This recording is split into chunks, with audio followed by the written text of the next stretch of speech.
नशर Firoz SDO सेप्को नशर Firoz की क़यादत में नशर फ़िरोज़ शहर में गैर क़ानूनी कुंडनि ऐं बिल डिफाल्टरनि ख़िलाफ़ ग्रैंड ऑपरेशन कयो वियो।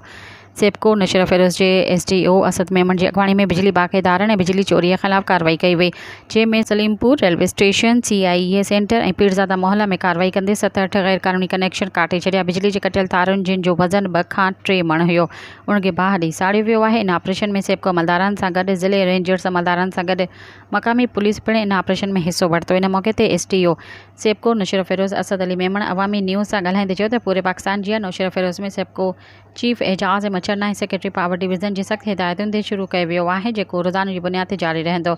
असां सां टेलीफोन लाइन ते मौजूदु आहे SDO सेप्को नशर फ़िरोज़ असद अली मेमन। ऑपरेशन जेको सलीमपुर मोहल्ला में थारू शाह स्टाफ जे भरिसां कयो वियो, उन खां अलावा रेलवे स्टेशन CI सेंटर ऐं पीरज़ादा मोहल्ला में गैर क़ानूनी कनेक्शननि ख़िलाफ़ ऐं कंज़्यूमर डिफाल्टर्स जे ख़िलाफ़ ऑपरेशन कयो वियो।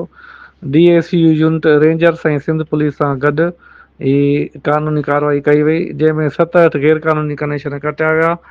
तक़रीबन 2.5 मण तार लाथी वई, जंहिंखे रेलवे ट्रैक जे भरिसां तालिब सोलंगी ॻोठ जे भरिसां साड़ियो वियो ऐं उन खां अलावा बक़ाया जात जा 13 कनेक्शन काटिया विया, जंहिंमें तक़रीबन 43 लख रुपया अमाउंट रहियल हो। सब्सक्राइब कयो अवामी न्यूज़ HD खे ऐं ताज़ा तरीन ख़बरुनि लाइ ॾिसंदा रहो अवामी न्यूज़ HD।